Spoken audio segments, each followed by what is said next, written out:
তো ফ্রেন্ড, কেমন আছো? আশা করি যে যেখানে আছো ভালো আছো। আমিও মোটামুটি ভালো আছি।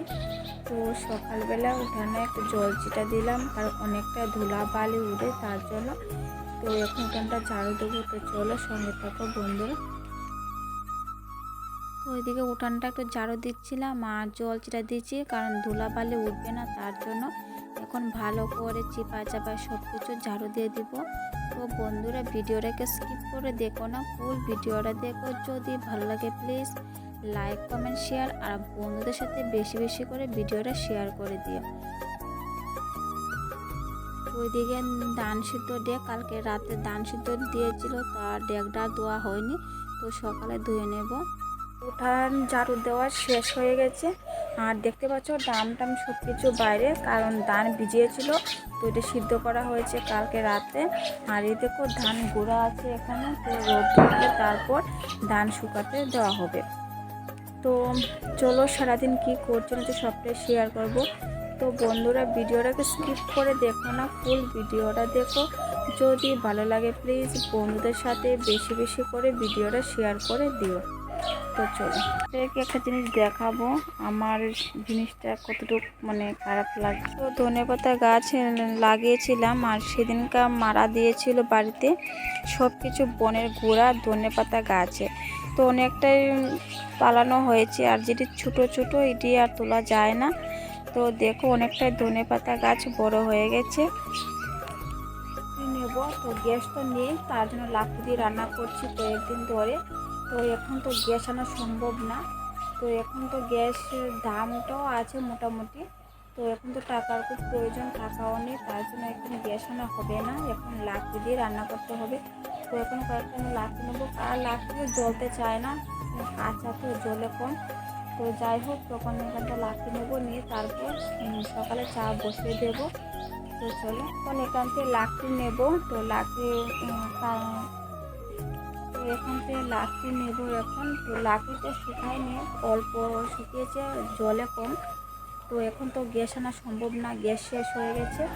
তো এখন গ্যাসের দামও মোটামুটি আছে, এখন গ্যাস আনা সম্ভব না আমাদের মতন, কারণ মধ্যবিত্ত পরিবারে তো অনেকটা সমস্যা হয়, টাকার খুব প্রয়োজন হয়। তো টাকা এখন নেই, তাই এখন গ্যাস আনা হবে না। তো এখন লাকড়ি দিয়ে রান্না করতে হবে। তো এখান থেকে লাকড়ি কয়েকটা নেব, নিয়ে তারপরে রান্না বসাবো। তো চলো সঙ্গে থাকো, দেখি সারাদিনে কি কাজকর্ম তোমাদের সাথে শেয়ার করতে পারি। তো আমি কালকে ব্লগ ভিডিও ছাড়তে পারিনি অনেকটা সমস্যার জন্য, কারণ মা হঠাৎ করে অসুস্থ হয়ে গেছে। তো ডাক্তারের কাছে গেলাম, তো প্রেশার একদম লো হয়ে গেছে। তো তার জন্য এই সমস্যাই চলছে, আর ভালো লাগছে না। তো চলো এখন লাকড়ি রান্নাটা বসিয়ে দেবো, কারণ রোদে উঠে গেলে ধান মেলতে হবে, ধানটা শুকাতে হবে, কারণ ধান সিদ্ধ দেওয়া হয়েছে কালকে রাত্রে। তো চলো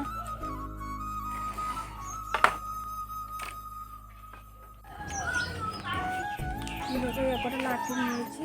তো লাকড়িটা প্রায় শুকায়নি, কাঁচাই আছে, তো অল্প করে নিলাম। তো দেখি আগে জলে কিনা, কারণ অনেকটা কষ্ট করতে হয়, কারণ কাঁচা লাকড়ি তো জলে কম। তো চলো তো ওইদিকে বাঁশটি একটু চিকন চিকন করে কেটে নেব, না কাটলে জাল ধরতে পারবো না, খুব কষ্ট হবে তার জন্য। তো চলো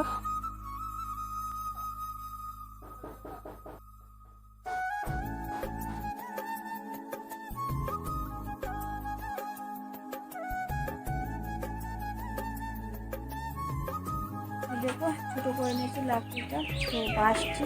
তো এখন জ্বলতে সুবিধা হবে জাল ধরাতে, তো নাহলে তো লাকড়ি তো জ্বলবে না। তো চলো আটা নিয়েছি, তো আটা দিয়ে রুটি বানাবো। তো চলো দেখো গোলা হয়ে গেছে।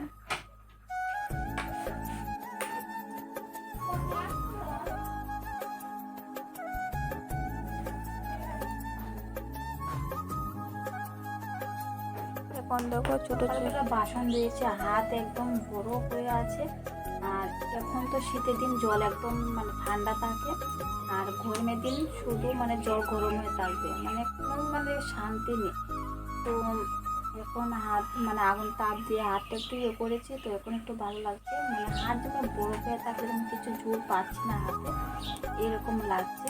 তো এখন চা করব, চা খেয়ে তারপরে রান্না বসাবো। তো তোমাদের সাথে যতটুকু পারি মানে শেয়ার করব একটু একটু করে। তো চলো সঙ্গে থাকো।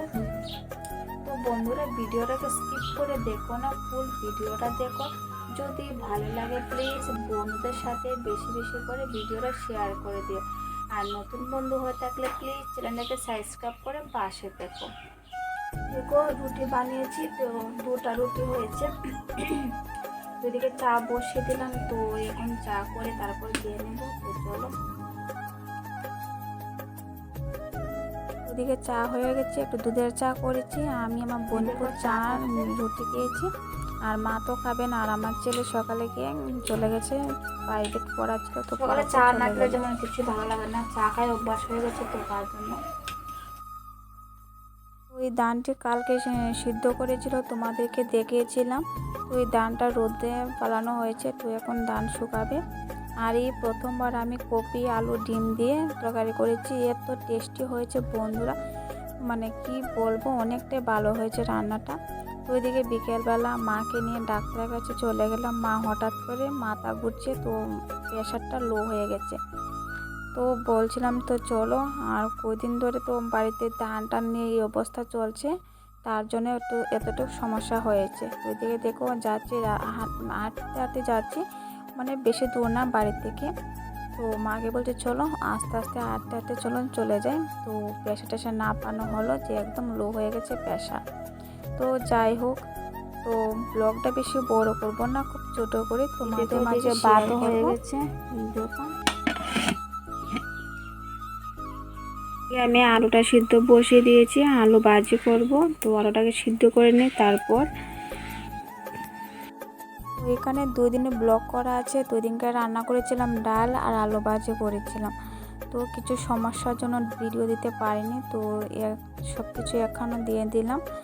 তো ভিডিওটা যদি ভালো লাগে প্লিজ লাইক কমেন্ট শেয়ার, অবশ্যই চ্যানেলটাকে সাবস্ক্রাইব করে পাশে। আপনার গাছের সিম তো সিদ্ধ করে নিলাম, তো মার জন্য। দেখো আলু ভাজি হয়ে গেছে, নামিয়ে নিলাম। মা এদিকে কাপড় কাচ্ছে, এদিকে ধুয়ে অনেকটা কাপড় জামা রৌদ্র দিল। আর আজকে বাড়িতে চাওয়া পড়ে গেছে, তো রৌদ্র নাই, তার জন্য দিয়েছে। আর ওখানে বাড়িতে এই রাস্তায় গেলাম, গিয়ে ধানটা লাগা দিয়ে আসলাম।